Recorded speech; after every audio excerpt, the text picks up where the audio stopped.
లూకా సువార్త 15వ అధ్యాయంలో మనము ధ్యానించి చదివినట్లయితే 3 ఉపమానాలు యేసు ప్రభువు వారు మాట్లాడవచ్చు. 3 ఉపమానాలు మాట్లాడుకొచ్చారు. ఆ 3 ఉపమానాల్లో మనము 2వ ఉపమానం జ్ఞాపకం చేసుకుందాం. ఎందుకంటే 3 ఉపమానాల్లో 2వ ఉపమానము చాలా అన్ని విషయాల్లో కూడా 3 ఉపమానాలు చూడడం గొప్పవే.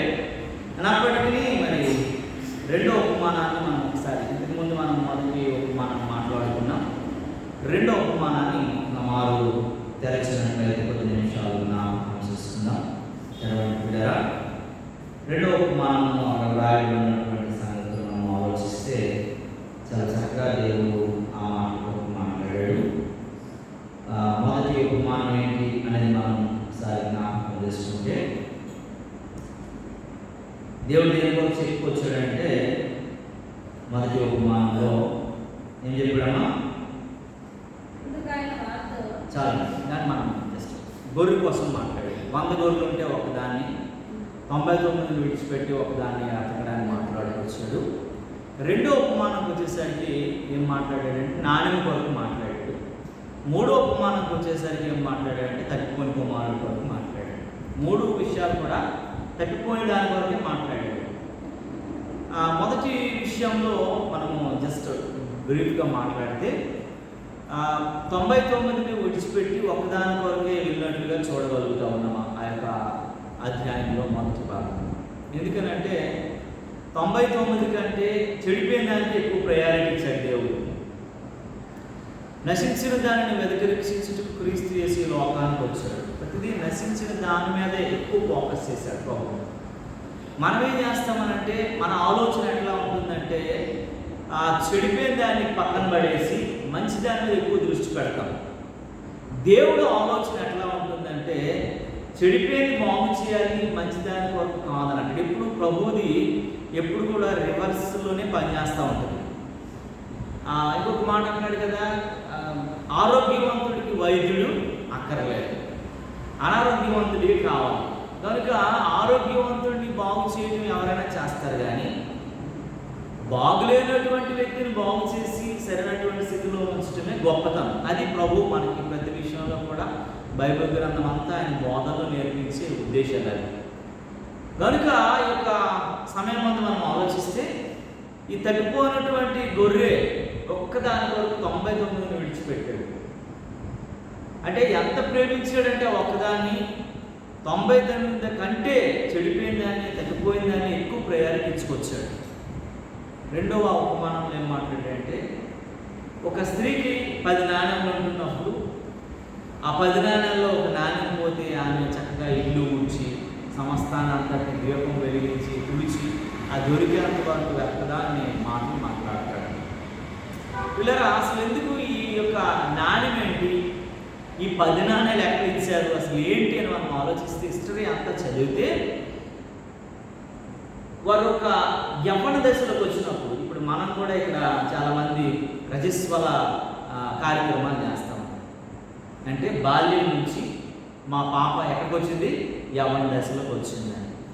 ఆ యవ్వన దశలోకి వచ్చినటువంటి పరిస్థితుల్లో యూదులు ఏం చేసేవారంటే ఒక 10 విలువ కలిగినటువంటి నాణ్యాలని అవి వేసి, వెండి నాణ్యాలని మెడలో వేసి, నువ్వు యవ్వన ప్రాయంలోకి వచ్చావు, ఈ విలువను నువ్వు కాపాడుకోవాలని చెప్పేసి అవి వేసేవారు. ఆ వేసిన తర్వాత ఆమె భర్త వచ్చినప్పుడు కూడా ఆమె ఆ స్త్రీ యవ్వనంలోకి వచ్చిన స్త్రీని పెళ్లి చేసుకోవాలని ఒక నిదర్శనం ఉండేది. కనుక చాలా వరకు అది మనం ముస్లిం స్త్రీలో మనం చూస్తాం. ఇలాగ చిన్న చిన్న కాయిన్స్ లాంటివన్నీ మెడ చుట్టూ వేసుకుంటాం, చిన్న చిన్న గోల్డ్. అది ఆ యోధా సాంప్రదాయం నుంచి వచ్చింది. పిల్లరా, ఆ 10 ఆటల్లో ఒకటి పోయింది.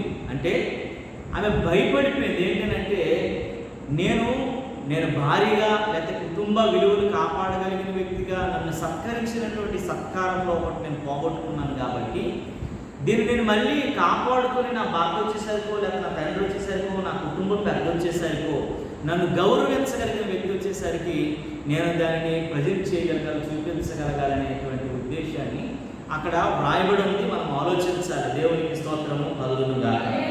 కనుక ప్రియమైనటువంటి దేవుని బిడ్డలారా, ఈ తట్టుకున్నటువంటి ఈ నాణ్యం కొరకు మనం జ్ఞాపకం చేసుకుంటే 15వ అధ్యాయంలో ఆయన మాట్లాడుకొచ్చాడు.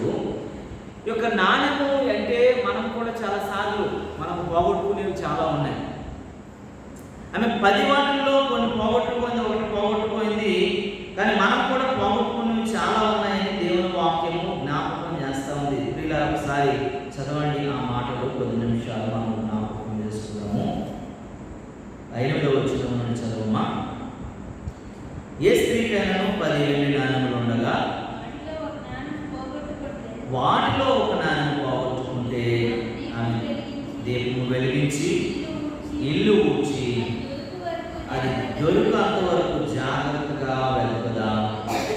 అది దొరికినప్పుడు తన స్నేహితులందరినీ పిలిచి, తన పొరుగు వారిని పిలిచి, నాతో కూడా సంతోషించండి, నేను పోగొట్టుకున్నటువంటి నాణ్యము దొరికినదని వారితో చెప్పును కదా. దేవునికి స్తోత్రం కలుగును గాక. దేవుడు వాక్యం చెబుతూ ఉంది, 10 వెండి నాణాలు ఉన్నాయంట. అది ఒకటి పోగొట్టుకుంటే ఆమె ఏం చేస్తుందంటే, ఒకటే పోయిందిలే ఎందుకని ఆలోచించలేదు, ఇంకా 9 ఉన్నాయి కదా, వీటి ద్వారా నేను హ్యాపీగా గెటన్ అయిపోతాను, నేను ముందుకు వెళ్ళిపోతాను, నేను మేనేజ్ చేయగలిగినటువంటి ఆలోచన లేదు. కానీ 9 కంటే పోయిన దాని కొరకు అన్నట దీపం వెలిగించి ఇల్లు ఊడ్చి అది దొరికినప్పుడు దాన్ని సంతోషించడానికి తన స్నేహితులనే కాదు, తన ఇరుగు పొరుగు వారిని కూడా పిలిచి నేను పోగొట్టుకున్నది మళ్ళీ దొరికిందని సంతోషించగలిగినటువంటి సిచ్యువేషన్ని, ఆలోచన గురించి యేసుప్రభువు మాట్లాడారు. నీవు నేను మనం కూడా మన జీవితాల్లో ఆత్మఫలాలు చాలా ఉన్నాయి. ప్రేమ, సంతోషం, సమాధానం, దీర్ఘశాంతం, దయాలత్వం, మంచితనం, ఆశా నిగ్రహం చాలా ఉన్నాయి. వీటిలో నీవు నేను ఏవో పోగొట్టుకోవచ్చు. కొంతమందికి మంచితనం పోగొట్టుకోవచ్చు, కొంతమందికి నిరాశ పోగొట్టుకోవచ్చు, కొంతమందికి జీవితాల్లో మరి ప్రేమ లేకపోవచ్చు, కొంతమంది జీవితాల్లో ఎన్నో లేనటువంటి పరిస్థితులు ఆ యొక్క ఆత్మఫలాలు. మనం అనుకుంటున్నాం ఆత్మఫలాలన్నీ కూడా ప్రభు మనకి ఇచ్చాడు, మనం ధరించుకున్నాం, వాటి చొప్పున మనం బ్రతుకుతున్నాంలే అని అనుకుని ముందుకు సాగిపోతున్నాం. కానీ మన విశ్వాస యాత్ర ముందుకు కొనసాగిస్తున్నాం.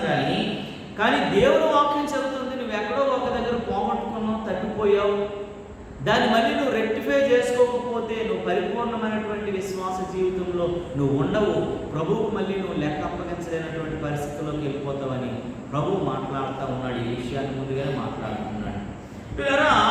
ఆ స్త్రీ చాలా జాగ్రత్తగా మనం గమనించినట్లయితే ఇజ్రాయేలు ప్రజలను సూచిస్తూ ఉంది. ఆ స్త్రీని జ్ఞాపకం చేసుకుంటే ఆ స్త్రీ ఎవరిని సూచిస్తుందండి? ఇజ్రాయేలు ప్రజలను సూచిస్తూ ఉంది. ఇజ్రాయేలు ప్రజలు అంటే ఏంటంటే దేవుడు తమతో చేసినటువంటి విలువైనటువంటి నిబంధనలు ఏం చేసుకున్నారంటే వాళ్ళు ఆశీర్వాదాన్ని పోగొట్టుకున్నారు. ఇజ్రాయేలు ప్రజలు దేవుడు వాళ్ళతో చేసినటువంటి నిబంధనలను పోగొట్టుకున్నారు, ఆశీర్వాదాలను పోగొట్టుకున్నారు. వారందరూ కానానుకు వెళ్ళలేనటువంటి పరిస్థితుల్లో ఇంకా వారు మనస్సంతా కూడా ఐగుప్తు వైపే చూస్తున్నటువంటి స్థితికి వెళ్ళిపోయారు. ఎందుకంటే దేవుడిచ్చినటువంటి నిబంధన, దేవుడిచ్చినటువంటి దీవెన, దేవుడిచ్చినటువంటి ఆశీర్వాదం, దేవుడిచ్చినటువంటి రక్షణ పోగొట్టుకొని వారి జీవితాల్లో వారి మనసంతా లోకమనబడినటువంటి ఐగుప్తు వైపే వారి ఆలోచనలన్నీ ఉన్నాయి. కానీ కానానబడినటువంటి పాలుతేనులు ప్రవహించే దేశానికి వెళ్ళగలిగినటువంటి ఆలోచన వారు కోల్పోయినట్లుగా చూడగలుగుతున్నాం. దేవునికి స్తోత్రము కలుగునుగా. దేవుడు ఎంత ప్రేమమయుడంటే పిల్లరా, వారు భీకరమైనటువంటి ఎడారిలో ప్రయాణం చేస్తున్నప్పుడు వారికి కావలసిన అన్ని దేవుడు తీసుకొచ్చి పెట్టాడు. తన ప్రజలు ఐగుప్తు అనబడినటువంటి చెర నుండి, లేకపోతే ఆ బానిసత్వం నుండి, లేకపోతే ఆ పాప సంబంధమైనటువంటి లోకము నుండి దేవుడు నివసించగలిగిన పాలుతేనులు ప్రవహించబడినటువంటి కానానులో ప్రవేశింప చేయడానికి దేవుడు వారికి ఎన్ని రకాలుగా ఇచ్చాడనంటే, వారికి మొట్టమొదటి చేసిన మేలు ఏంటంటే ఎండ తగలకుండా పగల మేఘస్తంభముగాను రాత్రి అగ్నిస్తంభముగాను దేవుడు వారి పని ఇచ్చాడు. 40 సంవత్సరాల పాటు ఇంచుమించు 30 నుంచి 40 లక్షల జనాలు నడుస్తున్నప్పుడు చిన్నపిల్లలు ఉన్నారు, జంతువులు ఉన్నాయి, వాళ్ళ యొక్క మరి పెద్దలు ఉన్నారు, వృద్ధులు ఉన్నారు.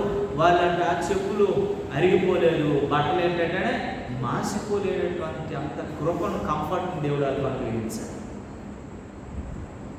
దేవుడు ఎంత ప్రేమమేడంటే ఇంత వారికి కావలసినటువంటి బండ అనబడినటువంటి నీళ్లను వారికి తోపాటు వెంబడింపజేశాడు. మహిమా మేఘము వారి పైన ఉంచాడు. కావలసినటువంటి మన్నా ప్రతిరోజు వారికి కావలసిన ఫ్రెష్ ఫుడ్ను వారికి అనుగ్రహిస్తూ ఉండేవాడు. కావలసినటువంటి మాంసం కోసం పూరేడుని దేవుడు ఇచ్చాడు. కావలసినటువంటి అగ్నిని రాత్రి అగ్నిస్తంభముగాను పగలు మేఘస్తంభముగాను వారిని ఆదరించాడు. మధ్యలో వారు ఆకలితో ఉండకుండా కావలసినటువంటి ఖర్జూరపు కాయలను పెట్టుకొచ్చాడు. 70 చెట్ల నుంచి వచ్చినటువంటి ఖర్జూరపు కాయలు ఇచ్చాడు. మధ్యలో శ్రమలు వస్తున్నప్పుడు, హింసలు వస్తున్నప్పుడు, ఎర్ర సముద్రం లాంటి పరిస్థితులు వస్తున్నప్పుడు వాటినన్నింటినీ కూడా దాటించుకొచ్చాడు. ఐగుప్తుల యొక్క చేతిలో నుండి దేవుడు వారిని తప్పించాడు, శత్రువులందరినీ కూడా సంహరించేశాడు. ఇన్ని చేస్తున్నప్పటికీ కూడాను దేవుడు వారితో చేసినటువంటి నిబంధన వారు ఏం చేశారంటే పోగొట్టుకున్నారు, మర్చిపోయారు, వదిలేశారు. నీవు నేను మనం కూడాను దేవుడిచ్చినటువంటి నిబంధన, దేవుడిచ్చినటువంటి దీవెన, దేవుడిచ్చినటువంటి కృపను ఎన్నో మార్లు మనము ఈ లోకము వైపు చూస్తూ, లోకాశుల వైపు చూస్తూ పోగొట్టుకున్న వారంగానే దేవునితో ఉన్నాం, దేవునితో నడుస్తున్నాం, దేవుని వైపు చూస్తూ ఉన్నాం, దేవుని రాజ్యానికి వెళ్ళాలంటే తృష్ణ ఆశ కలిగి ఉన్నాం. కానీ ఇజ్రాయేల్ లాంటి ప్రజల వల్లే మనం కూడాను పోగొట్టుకున్న వారంగానే ఉన్నాం. దేవునికి స్తోత్రం. వారు దేవునితోనే ఉన్నారు, దేవుని మహిమలను నడుస్తున్నారు, దేవుడు పెట్టి ఆహారం తింటున్నారు, దేవుడు చేసిన కార్యాలను చూస్తూ ఉన్నారు, దేవుడు నడిపిస్తున్నటువంటి నడకన వారు నడుస్తున్నారు, దేవుడు ఇచ్చిన నీళ్ళు తాగుతున్నారు, దేవుడు ఇచ్చిన ఆహారం తింటున్నారు. ఇన్ని చేస్తున్నప్పటికీ కూడా వారి జీవితంలో దేవుని నిబంధనలు పోగొట్టుకున్నారు, దేవునితో సంబంధాలు పోగొట్టుకున్నారు. వారి మనసంతా కూడా ఎక్కడ వైపు ఉందటండి? ఐగుప్తు వైపు, బానిసత్వం వైపు, వారి యొక్క లోకం వైపు వారి ఆలోచనలు ఉన్నాయి తప్ప దేవుని వైపు లేనటువంటి వారిగా ఉన్నారు. కనుకనే నీవు నేను ఒకవేళ అలా ఉన్నట్లయితే పోగొట్టుకుని మళ్ళీ జాగ్రత్తగా వెతికే వారంగా ఉండాలి, సంపాదించుకునే వారంగా ఉండాలి, రెక్టిఫై చేసుకునే వారంగా ఉండాలి తప్ప దానిని మనము పోగొట్టుకునేటువంటి పరిస్థితిలో ఉండకూడదు. అందుకే ఆ తల్లి ఆ ఇల్లు ఊడ్చి దీపం వెలిగించే దొరికినంత వరకు కూడా జాగ్రత్తగా వెలిగిందంట. నీవు నేను ఎక్కడ ఏం పోగొట్టుకున్నా? దేవుని ప్రేమను పోగొట్టుకున్నామా? దేవుడిచ్చిన కృపను పోగొట్టుకున్నామా? దేవుడిచ్చిన దీవులను పోగొట్టుకున్నామా? దేవుడితో మనతో చేసిన నిబంధనలు పోగొట్టుకున్నామా? ఏ విషయంలో మనం పోగొట్టుకున్నాం? దేవుడికి దూరస్తులుగా బ్రతుకుతున్నాం, దేవుడికి దగ్గరగా ఉండి కూడా దేవుడు లేని ప్రజలుగా మనం ఒకవేళ జీవిస్తున్నట్లయితే దేవుడి యొక్క సాయంత్రకాల సమయంలో మాట్లాడుతున్న సంగతి ఏంటంటే దానిని మళ్ళీ వెతికి నీవు మళ్ళీ నీ జీవితంలో తీసుకొచ్చే వారి వ్యక్తిగా ఉంటారని దేవుని వాక్యం హెచ్చరిస్తా ఉంది. దేవుని నామమునకు మహిమ కలుగును. ఆమెకు 10 వెండి నాణాలు ఉన్నప్పటికీ కూడా ఒక్కటి పోతే దాని కొరకు ఎంతగా ప్రయాసపడి దొరకగానే ఆ సంతోషం అంట తన స్నేహితులతోని, తన ఇరుగు వారితో, తన పొరుగు వారితో పంచుకొని సంతోషిస్తున్నట్టుగా చూడగలుగుతుంది. నీవు నేను మనం కూడా ఆ సంతోషం. నా జీవితంలో ఇంతవరకు నేను ప్రార్థించే వ్యక్తిని, ప్రార్థనా జీవితాన్ని నేను పోగొట్టేసుకున్నాను, ప్రార్థనా జీవితంలో నేను వెనక్కి వెళ్ళిపోయాను, నేను బలిపీఠాన్ని నేను కూల్చుకున్నాను, పడిపోయింది, మళ్ళీ నేను కట్టుకోగలిగిన వ్యక్తిగా మార్చబడాలి. నా ప్రార్థనా బలిపీఠం కూలిపోయింది, నా రోదన విద్యను నేను మరిచిపోయాను, ప్రలాపించగలిగిన విద్యను నేను విడిచిపెట్టేశాను, మళ్ళీ దాన్ని నేను పునరుద్ధరించుకునేటువంటి వ్యక్తిగా నేను రాగలగాలి అనేటువంటి ఆలోచనలో ఉండాలి. దేవుడితో సరైనటువంటి రిలేషన్ లేకపోతే, సంబంధం లేకపోతే, ప్రభువానితో నేను వేరుగా బ్రతికాను ప్రభువా, మళ్ళీ నీకు నేను అడ్డుకట్టబడినటువంటి వ్యక్తిగా ఉండగలగాలి. నాలో ఈ లోక సంబంధమైన చేదేని వేర్లు ఎన్నో నాలో మొలిచేశాయి, వాటిని నేను ప్రకటించగలిగినటువంటి అనుభవంలోనికి రాగలగాలి ప్రభువా. నేను నీతో అంటుకట్టగలగాలి, నేను నీతో అంటుకట్టబడటమే కాదు మేలైనటువంటి స్వచ్ఛమైనటువంటి ఫలాలు ఫలించగలిగే వ్యక్తిగా నేను ఉండగలగాలి. అంజూరు చెట్టుని చూడగానే పెరిగింది, పెద్దదయ్యింది, ఏమీ యొక్క ఫలము లేదు, ప్రతిఫలము లేనటువంటి వ్యక్తిగా అయింది. నీవు నేను మనం ఎలా ఉన్నామని సంఘంలో ఉన్నాం కదా, మనం పాట పాడతాం. ద్రాక్ష తోటలు నాటబడిన అంజూరమా నీ ఫలమేది, ఏపుగా పెరిగావు కాపు కాయకున్నావు, ఏపుగా పెరిగావు కాపు కాయకున్నావు, ఏనాటికి తండ్రి ఆశ తీరేది, ఏనాటికి తండ్రి ఆశ తీరేది. ద్రాక్ష తోటలో నాటబడిన అంజూరమా నీ ఫలమేది. నువ్వు ద్రాక్ష తోటలో, సంఘంలో, దేవుని యొక్క పొలంలో, దేవుని సముఖంలో, దేవుని హస్తాల్లో పెరుగుతూ ఉన్నావు. కానీ ఒకరోజు దేవుడిని చూస్తున్నప్పుడు ఫలాలు లేనటువంటి నిష్ఫలమైనటువంటి వ్యక్తిగా ఇంకొకరు కనిపించుకొని ఉండాలంటే ఇప్పుడే మనం ఏం కోల్పోయామో దానిని మళ్ళీ మనం వెతుక్కునే వారంగా ఉండాలి. దేవునికి స్తోత్రం. రెండవదిగా చూసినట్లయితే ఈ స్త్రీ సంఘానికి సాదృశ్యంగా ఉందని దేవుని వాక్యం చెప్తా ఉంది. దేవునికి స్తోత్రము కలుగును. మొదటి ప్రేమను పోగొట్టుకుని సంఘం ఏం పోగొట్టుకుందంటే దేవుని మీరు మొదటి ప్రేమను పోగొట్టుకున్నటువంటి వ్యక్తులు. ఈ స్త్రీ దేవునితో ఉన్నటువంటి నిబంధనను పోగొట్టుకుంది. సంఘమును సాదృశ్యమైనటువంటి రెండోదిగా మొదటి ప్రేమను మీరు పోగొట్టుకున్నారు. మీరు అన్ని విషయాల్లో బాగున్నారు అని ఎక్కడ చెప్తారంటే సాధి సంఘానికి మాట్లాడతారు.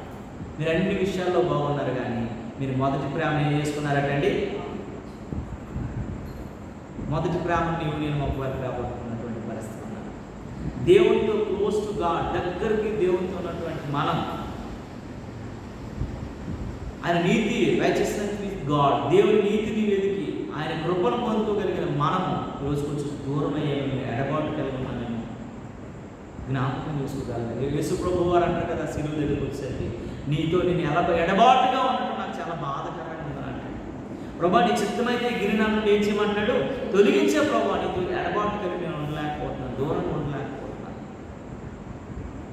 నీతో నీవు నాలో నేను నీలో ఉన్నటువంటి ఏకమైనటువంటి మనం ఈరోజు ఎడబాటు అవ్వాలంటే నాకు అసలు అది అలాగా ఉండలేనటువంటి పరిస్థితి ప్రభు అని యేసయ్యే తండ్రిని వేడుకుంటాను. ఇవాళ నీవు నేను మనం ఒక మారు జ్ఞాపకం చేసుకోగలగాలి. సంఘం మొదటి ప్రేమలో నువ్వు దూరం అయిపోయి దేవునితో ఇవ్వగలిగినటువంటి దేవునితో నీ మనస్సు డబ్బులు ఇవ్వటం కాదండి. దేవుడికి ఎప్పుడు కూడా బైబిల్ చెప్తుంది ఎక్కడ కూడాను డబ్బులకి దేవుడికి అసలు సంబంధం లేదు. దేవుడికి నువ్వు ఇవ్వకూడదు, ఎప్పుడు దేవుడే నీకు ఇవ్వాలా, అది ఇవ్వాలి. ఇవుడి మీకు ఇవ్వబడంటే ఏమి ఇవ్వాలా? మన ఆదరణకి అలవాటు అయిపోయిందంటే డబ్బుల కోసం మాట్లాడు. నీ హృదయం ఇస్తే నీకు కావాల్సిన దేవుడు ఇస్తాడు. అది ఇవ్వనప్పుడు నువ్వు ఎన్నిచ్చినా వేస్ట్. నీ హృదయం ఇవ్వనప్పుడు దేవుడికి నీకు ఉన్నదాన్ని ఇచ్చేసినా సరే దేవుడు ఏం కావాలని కోరుకుంటాడండి? ఎక్కడ ఉండాలని కోరుకుంటాడు ఆయన? నీ హృదయమే నాకు ఆలయం అన్నట్టు. నీ హృదయం శుద్ధి గలవారు దానిలో వారు దేవుడిని చూస్తున్నాడు. హృదయం అన్నిటికంటే మోసకరమైనది, అది ఘోరమైనది, దాన్ని ఎవరు గ్రహించాలి? అది ప్రభువుకి ఇవ్వట్లేదు. మనం అన్నీ ఇస్తున్నాం, దేవుడికి అవసరం లేదు. దేవుడు ఏమంటున్నాడంటే దేవుడు ఆశీర్వదించేవాడు, దేవుడు దీవించేవాడు, దేవుడిని హెచ్చించేవాడు, దేవుడిని ఫలింపజేయవాడు, దేవుడిని నీరు కట్టువాడు, దేవుడిని పెంచేవాడు, పోషించేవాడు ఆయన. అయితే మనమేమనుకుంటామంటే దేవుడికి నేను ఇవ్వబట్టే దేవుని సేవ జరుగుతుందని, దేవుడు నా ద్వారా ఈ పరిచర్యం జరుగుతుంది. అలాగే కాదు. అపోస్తలుడైన పౌలు అది అంటాడు కదా కొరింథీ సంఘంతో మాట్లాడుతూ, మీరు ఇచ్చినటువంటి కానుకల వల్ల ఈ పరిచర్య జరగట్లేదు కానీ దేవుడికి మీరు చెల్లించి కృతజ్ఞతాస్తుతుల మూలముగా ఈ పరిచర్య విస్తరించబడుతున్నాను. దేవునికి స్తోత్రం కలుగుతుంది. కానుక అనేది నీకు కలిగిన దాంట్లో ఇవ్వాలంటే ఇవ్వకూడదు, ఇవ్వచ్చు, మానేదంటే మానేవచ్చు. దాంతో ఈరోజు కానుక వేయడానికి చాలామంది విశ్వాసులు ఆధ్యాత్మికంగా పడిపోవటానికి, ఆధ్యాత్మికంగా వెనక్కి వెళ్ళిపోవడానికి, ఆధ్యాత్మికంగా బలహీనమైపోవడానికి కారణమైన తెలిసిన కానుక. ఈరోజు 50 రూపాయలు లేదండి, 100 రూపాయలు లేదండి, దేవుడి సన్నిధికి ఎలాగేస్తాను కూర్చొని వచ్చేస్తాను సార్. దేవుడు ఏమన్నా దగ్గరండి మన దగ్గర? నువ్వు ఇస్తేనే ఆయన బియ్యం తెచ్చుకొని వండుకుంటాడా?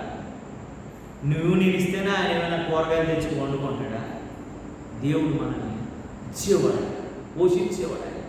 ఇజ్రాయేల్ ఏమిచ్చారండి? 40 సంవత్సరాలు పోషించారు. ఏమిచ్చాడండి? అంత ఆదరించాడు. ఏమిచ్చాడండి? అన్ని పెట్టాడు దేవుడు. అంత కంఫర్ట్ వారికి అనుగ్రహించాడు. ఎందుకంటే వారు తన ప్రజలుగా ఉండాలని. ఎందుకంటే అక్కడి కదా యెషయా గ్రంథం మొదలైతే ఆకాశం ఆలకించు, భూమి చెవియొగ్గు, నేను పిల్లలను పెంచాను, పెద్దగా చేశాను, వల్ల మాలిన ప్రేమ వారిని వాళ్ళకి పోసాను.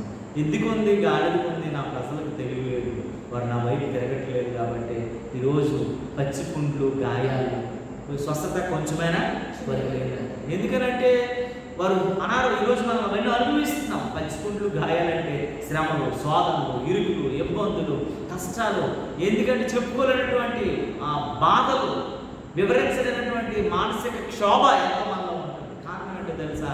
ఆయన వైపు మనం తిరగట్లేదు. నీ హృదయానికి ఇవ్వాలంట, నీ హృదయాన్ని కావాలని కోరుకుంటున్నాడు ఆయన, అందులో నివసించాలని కోరుకుంటున్నాడు. అదే నీకు ఆయన ఆలయం అయిపోవాలని కోరుకుంటున్నాడు. నీ హృదయంలో దేని మీద ఆశ ఉండకూడదు, ఆయన అందులో కొలువై ఉండాలని కోరుకుంటున్నాడు. అది ఇవ్వడం మానేసి ఎన్నెన్నో మనం ఇస్తున్నాము, కానీ ఆశీర్వాదం లేదు, దేవుని నిందించుకోవడం అని ఏమీ లేదని చాలాసార్లు మనం నొచ్చుకుంటున్నాం, బాధపడుతున్నాం. కారణం అంటే సార్ నీ హృదయాన్ని ప్రభువుకి ఇచ్చే వ్యక్తిగా ఉండాలి. ఎప్పుడు నువ్వు దేవుని ప్రేమించగలిగే వ్యక్తిగా ఉంటావు, ఎప్పుడు దేవుని మీద ఆధారపడగలిగే వ్యక్తిగా ఉంటావు, ఎప్పుడు దేవుని మీద నీవు ఆశ కలిగి ఉంటావనంటే నీ హృదయం ఎప్పుడైతే ప్రభువుకి ఇస్తావో, ప్రభు ఇక నాకేం లేదు ప్రభువా, నాకున్న మూలాధారం అనబడినటువంటి నా హృదయాన్ని ఇచ్చేసాను. నువ్వు ఉన్నావు నా శ్రమలో, నా కష్టంలో, నా ఆర్థికంలో, నా ఎమోషనల్లీ, ఫిజికల్లీ, మెంటల్లీ, ఫినాన్షియల్ అన్ని రకాలుగా నీవే చూసుకోవాలి ప్రభు అని నువ్వు దేవునికి సరెండర్ అయిపోతావు. అపోస్తలుడైన పౌలు ఏ రోజు ఏది ఆశించాడు, అంత ఆస్తిపరుడు కూడా వచ్చి డేరాలు పెట్టుకున్నాడు. కారణం ఏంటో తెలుసా? ఆయన హృదయం ఆస్తి మీద లేదు, ఆయన హృదయం అధికారం మీద లేదు, ఆయన హృదయం తన ఉన్నటువంటి వారి మీద లేదు, ఆయన హృదయం దేవుని మీద లేదు, ఆయన హృదయం ఎవరి మీద ఉంది? దేవుని మీద ఉంది. కాబట్టి దేవుని ప్రజల దగ్గర ఉండటం మొదలుపెట్టాడు. లేకపోతే ఆయన కుటుంబీకులు ఉండవాలి, ఆయనకి ఇల్లు ఉంది కదా, ఆయన వ్యాపారం ఉన్నాయి కదా, ఆయనకి ఆర్థికంగా బాగా ఉన్నాడే కదా. ఎందుకనంటే అన్నీ ఉన్నాయి తప్ప అక్కడ దేవుడు లేడు. దేవుడు ఉన్న ప్రజల మధ్య చిన్న గుడారాలు పుట్టుకునే బ్రతకొచ్చిన పరిస్థితులు ఆయన చేయలేదు.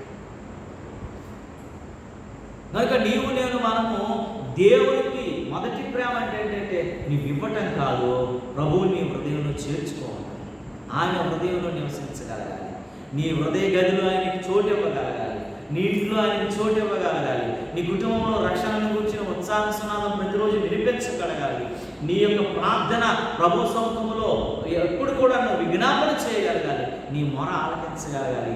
అప్పుడు నిన్ను చూస్తున్నప్పుడు, నీ ప్రార్థన వింటున్నప్పుడు ప్రభు అంటాడు, నా కుమార్తె నా కోసం నాకు అడుగుతుంది కాబట్టి నేను ఇవ్వాలని అడుగుతుంది. ఎందుకంటే బైబిల్ చాలా మంది ఆలోచిస్తుంది. మోషే కంటే మనకంటే ఆయన గొప్పడే కాదు, ఆయన దేవునితో కలిగి ఉన్నటువంటి రిలేషన్ బట్టి దేవుడిని అడిగాడు, ఆయన అన్ని పొందుకున్నాడు. అబ్రహాము మనకంటే గొప్పవాడు కాదు, దేవుడితో ఉన్నటువంటి రిలేషన్ బట్టి అడిగాడు. దేవుడు ఆయన హృదయం ఉన్నాడు కాబట్టి కావాల్సిన అడిగాడు. ఎంతేనండి, యాకోబు మోసగాడు కదండి, అసలు ఎప్పుడు ప్రార్థనే చేయలేదు కదండి. ఆయన ఆశ ఆలోచన ఏంటంటే లేయాన్ని నాకు తీసేశారు, లేయాన్ని నాకు ఇచ్చేది. ఫస్ట్ నుంచి కూడా ఏంటంటే ఆయన ఏసావుకున్న జ్యేష్ఠత్వాన్ని కొట్టేయాలి. రెండోది ఏంటి, అంతగత్తైనటువంటి భార్యని లేయాన్ని కూడా వదిలేసి ఆ రాహేలుని పొందుకోగలగాలి. ఎప్పుడు కూడా ఆశ మోసం దగాతో బ్రతికినటువంటి యాకోబు జీవితంలో కూడా నిష్ఠగా కలిగి ప్రభు సముఖంలో ప్రభు అన్నీ చూసేసాను, ప్రభు ఇంకా నువ్వు తప్ప ఇంకవన్నీ వేస్ట్ అని ఎప్పుడైతే ప్రభు సముఖం దగ్గరికి వచ్చి మహాలీవులో ప్రభువును మనస్కరించాలనేటువంటి ఆలోచన ఎప్పుడైతే కలిగిందో ప్రభువే స్వయాన్ని ఆయనతో వచ్చి పెనుగులాడి పోరాడి గెలిచాడు కదండి. దేవునితోనూ నరునితోనూ పోరాడి గెలిచేవాడు ఎవడైనా ఉన్నాడంటే యాకోబు. అది ఎవడో నేను అనుకోవచ్చు, నా విశ్వాసం సరిపోదండి, నా ప్రార్థనా జీవితం సరిపోదండి, దానికి నేను సరిపోనండి, నేను అంత గొప్ప వ్యక్తిని కాదని చేస్తాను మనం అనుకోవచ్చు. కానీ యాకోబు ఎలాంటోడు? నీకంటే గొప్పవాడే కదా, నీకంటే ప్రార్థనాపరుడు కాదు కదా, నీకంటే గొప్ప వ్యక్తి కాదు కదా. మోసం, దగ, ఆలోచన, తండ్రిని మోసం చేసేసాడు, అన్నను మోసం చేసేసాడు, మామను మోసం చేసేసాడు, అందరిని మోసం చేసేసినటువంటి ఎవ్వరూ మెచ్చలేని వ్యక్తిగా ఉన్నటువంటి వాడిని దేవుడు కోరుని పిలిచి, దేవుడు ఆశీర్వదించి ఈ రోజు నుంచి నీ పేరు యాకోబు కాదు ఇజ్రాయేల్ అని ఒక్కడిని ఒక దేశంగా మార్చాడు. దేవునికి స్తోత్రము కాదు. నువ్వు ఒంటరిగా ఉన్నావా? నువ్వు బాధపడుతున్నావా? నీ మాట ఎవరు వినట్లేదా? నీ పిల్లలు కూడా నిన్ను పట్టించుకునే పరిస్థితిలో ఉన్నారా? తల్లిదండ్రులు కూడా నిన్ను అవమానించగలిగిన స్థితిగతుల్లో ఉన్నారా? దేవుడి యొక్క సాయంత్రకాల సమయంలో మాట్లాడుతున్నాడు. యాకోబు లాంటి వాళ్ళు కూడా ఒక్కడిగా ఒక దేశంగా మార్చాడు. నీలాంటి వ్యక్తిని కూడా దేవుడు ఉన్నతమైన వ్యక్తిగా మార్చడానికి ఆయన ఇష్టపడతా ఉన్నాడు. దేవుని నామమునకు మహిమ కలుగును. అయితే నీవు మొదటి ప్రభువు చూపించే వ్యక్తిగా ఉన్నాడు. అది నీలో పోయింది. మొదటి ప్రేమను మీరు కోల్పోయారు అని దేవుడు మనల్ని చేతి చూపిస్తున్నాడు. కాబట్టి ఆ మొదటి ప్రేమను మనం జ్ఞాపకం చేసుకోగలం. మూడవదిగా చూసినట్లయితే ఆ స్త్రీ ఒక విశ్వాసం సూచిస్తుంది. ఆ జీవితంలో పోగొట్టుకున్నటువంటి దేవుడి వాక్యమైనటువంటి వెలుగులో పరిశీలన చేసుకోవాలి. దేవునికి స్తోత్రం కలుగుతుంది. విశ్వాసి ఎప్పుడు కూడా దేన్ని చూసుకోవాలంటే దేవుని వాక్యం అనబడినటువంటి వెలుగులో మన జీవితాన్ని చూసుకోవాలి. మనకు దిక్చూచి ఏదైనా ఉందనంటే దేవుని వాక్యమే. ఒక క్రైస్తవుడికి ఒక మాన్యువల్. నువ్వు ఎలా వెళ్ళాలి, ఎలా జీవించాలి, ఎలాగ నడవాలి, ఎలాగ బాగు చేసుకోవాలి నీ బ్రతుకు, నీ కుటుంబాన్ని అంటే దేవుడు వాక్యం. కనుక దేవుడు వాక్యం మీద మన జీవితాన్ని దాన్ని దీన్ని పోల్చుకుంటూ మన బ్రతుకు ఎలా ఉందని జ్ఞాపకం చేసుకుంటారు. అది పోగొట్టుకున్న వాక్యపు వెలుగుని పోగొట్టుకున్నాం కదా, దాన్ని పొందుకునేటట్టుగా మళ్ళీ మనము ఎతికేవారు ఉండాలంట. మొట్టమొదట మనం ఏంటంటే మన బ్రతుకులో మనం పోగొట్టుకునే అన్నీ కూడా ప్రార్థనా జీవితాన్ని, విశ్వాస జీవితాన్ని, ఫలింపు జీవితాన్ని, మళ్ళీ మనం ఈ నిబంధన జీవితాన్ని మనం పొందుకొని ఎదుకోవాలి ఉండాలట. రెండవది ప్రేమను, ఆప్యాయతను, ప్రభుత్వమైనటువంటి సంబంధాన్ని వెతుక్కునే వారు ఉండాలట. మూడవది ఏంటంటే దేవుని వాక్యంలో మన జీవితాన్ని సరిచేసుకునేటువంటి పనిలో మనం ఉండాలట. దేవుడి వాక్యమే దీపం కదండి, వాక్యం ఏంటండి అగ్ని కదండి, వాక్యం ఏంటండి శుద్ధి కదండి, వాక్యం ఏంటండి అర్థము కదండి వాక్యం. మనం వాక్యం దగ్గరికి వెళ్ళినప్పుడు మనం ఎలా ఉన్నామనేది మనం చూపిస్తూ ఉంది. వాక్యానికి సరిపోల్చబడినటువంటి వ్యక్తులుగా మనం ఉన్నామా, ఇంకేమైనా లోపాలు మనలో కనబడుతున్నాయి అనేది వాక్యం మనం సరి చేసుకుంటాం. వాక్యం అగ్ని కదండి. బంగారం షైన్ అవ్వాలంటే, మరి అది మంచిగా మెరుగు కనిపించాలంటే అగ్నిలో వేస్తే కదండి అది మరి అనేక మందిని ఆకర్షించగలిగే వ్యక్తిగా ఉంటుంది, నగగా ఉంటుంది, ఆర్నమెంట్గా ఉంటుంది. వాక్యము శుద్ధి కదండి. ఏ చోట్లలో ఉన్నా, ఏ మరి వంకడెక్కర్లుగా ఉన్నా సరే వాటిని సరిచేయగలిగిన శుద్ధే కదండి. మన జీవితము బాగుండాలంటే, సరిచేయబడాలంటే, చక్కదిద్దబడాలంటే, అది ఆ లోపాలు తెలుసుకోవాలంటే వాక్యంలో మన బ్రతుకుని మనం ఎత్తుక్కునే వారిని మనం ఉండాలంట. దేవుని నామమున మహిమ కలుగును. ఎప్పుడైతే నువ్వు వాక్యంలో ఎక్కడం మొదలు పెడతావో, దేవుని సముఖంలో, దేవుని సారూప్యంలో నువ్వు మారిపోతావు. ఇంకా నీవు కనబడితే నేను కనబడేది కాదు, నాలో నీవే కనబడతాను. అపోజిట్ పౌలు అంటాడు కదా, ఇక జీవించేవాడు నేను కాదు, నాలో నీ క్రీస్తే జీవించుచున్నాడు అంటాడు. ఇక్కడ ఎవరు కనబడతారంటే ఇంకా సంఘంలో కానీ సమాజంలో కానీ చిన్న యేసు ప్రభువు లాంటి వాళ్ళుగా మారిపోతారు. ఎప్పుడైతే వాక్యపు వెలుగులో మనం జీవితాన్ని మనం చూసుకునేటువంటి పరిస్థితి వెళ్ళినంత కాలం మనం ఇంకా అలాగే ఉంటాం. మన శ్రమలు, మన బాధలు, మన కష్టాలు చూడండి. బైబిల్ గ్రంథంలో ఒక మాలు తెరవన అవసరం లేదు. వాక్యపు వెలుగులో తగ్గిపోయిన కుమారుడు కిందనే ఉన్నాడు కదా. డబ్బు, లోకము, ఆశలు అన్నీ ఉన్నంత వరకు కూడాను తన జీవితం రోజు రోజుకి ఏమైపోయిందండి, కుషించుకోవటం మొదలుపెట్టింది. కొన్ని లక్షల డబ్బుతో వెళ్ళినటువంటి ఆయన పందులు కొట్టుకొచ్చేసాడు. ఎంత డబ్బుతో ఉన్నాడు ఎలా ఉండాలా, కొన్ని కోట్లు సంపాదించే స్థితిలో ఉంటారు. కానీ లోకము, లోకాశలు, పాపము, శాపము, అపరాధం ఎక్కడ తీసుకొచ్చిందంటే పందులు కొట్టు దగ్గరికి తీసుకొచ్చింది. అక్కడ ఆయన ఎత్తుక్కోవడం మొదలెట్టాడు. ఎక్కడ ఎత్తుక్కుంటే దొరికాడంటే ఇంకా ఎత్తుక్కోవడం మొదలెట్టాడు. నా బ్రతుకేంటి, ఒకప్పుడు నేను ఎలా ఉండేవాడు, నా స్థితి ఏంటి, నా పరిస్థితి ఏంటి, నా జీవన విధానం ఏంటి, నేను జీవించే స్థితి ఏంటి, నేను నివసించే స్థితి ఏంటి, ఈరోజు నేను ఎక్కడున్నాను అని ఒక్కసారి తను ఆలోచించాడు. ఎందుకంటే ఆ పందులతో పాటు ఇతను కూడా పందిలో జీవిస్తున్నప్పుడు పందిది ఏందో పరమార్థం ఏందో తెలుసుకోగలిగిన పరిస్థితికి వచ్చాడు. పాపము మన జీవితంలో ఏలుబడి చేస్తున్నప్పుడు, శాపము ఈ లోకాశను మన మీద ఏలుబడి చేస్తున్నప్పుడు అది మంచి చెడ్డ మనము గమనించలేమండి. అది మనకు మంచిగా అనిపిస్తుంది ప్రతి కూడా. కనుక ఆయన జీవితంలో ఎప్పుడైతే ప్రభువు వైపు చూడటం మొదలెట్టాడో, వెతుక్కోవడం మొదలెట్టాడో, అప్పుడు ఆలోచన ఏమొచ్చిందంటే నేను కుమారుడికి పనికిరాని కానీ కనీసం ఒక పనోడిగానే బ్రతుకుతాననేటువంటి ఆలోచన.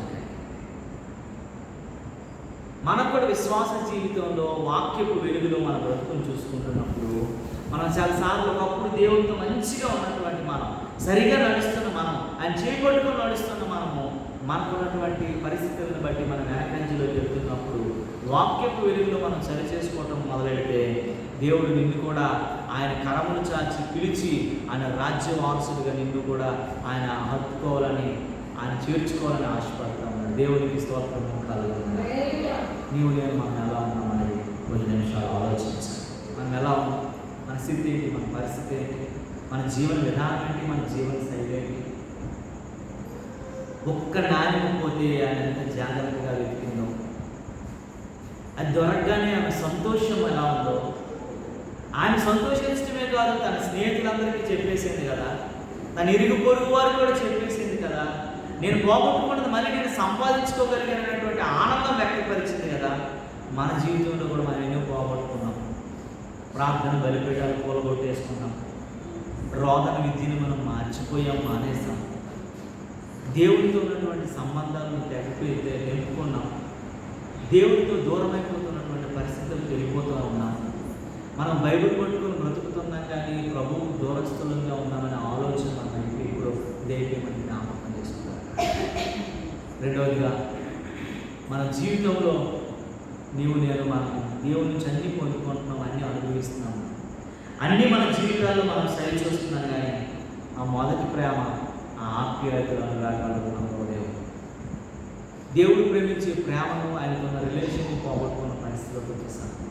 మూడవదిగా ఈ పోగొట్టుకున్నటువంటి నేను మళ్ళీ వెతుక్కోవడానికి దేవుడు ఒక అవకాశం ఇచ్చాడు. అదే వాక్యం, దేవుడి మాట. దాంట్లో నీ జీవితాన్ని ఒకసారి పెట్టి చూడు.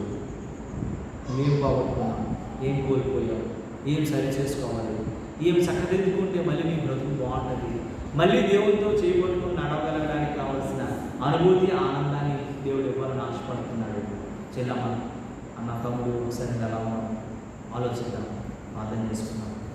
కోల్పోయిందని మళ్ళీ వెతుక్కోవడానికి ఒక అవకాశం దేవుడు ఇచ్చాడు. ఆ అవకాశాన్ని నువ్వు పోగొట్టుకున్నట్లయితే మళ్ళీ రాదు కనుక అవకాశాన్ని ఇప్పుడే పోగొట్టుకోకుండా ఒకసారి ప్రభు సముఖంలోకి వచ్చి నీ హృదయాన్ని తెరిచి, ప్రభువా నేను పోగొట్టుకుని ఉన్నాయి ప్రభువా. ఒకటి పోగొట్టుకుంటేనే ఆమె ఎంతో జాగ్రత్తగా దీపం వెలిగించి ఎత్తుక్కుంది కదా, నేను కూడా చాలా పోగొట్టుకున్నాను ప్రభువా, నేను పోగొట్టుకున్నది నేను ఎత్తుకోవాలని ఆశపడుతున్నాను. ఈ యొక్క సాయంత్రకాల సమయంలో నన్ను మాట్లాడడం దర్శించాను ప్రభువా, నీ కృప నాకు అనుగ్రహించిన నేను మళ్ళీ ఆ యొక్క ఎత్తుకుని ఆ సంతోషాన్ని ఆమె పొందుకున్నట్లే నేను పొందుకోగలిగే భాగ్యం నాకు దయచేయి ప్రభు అని ప్రార్థన చేసుకుందాం. వ్యక్తిగతంగా ప్రార్థన చేసుకుందాం. ప్రభువా ప్రార్థన చేసుకుందాం. ప్రభు సన్నిధిలో ఒక జ్ఞాపకం చేసుకుంటూ ప్రార్థన చేసుకుందాం.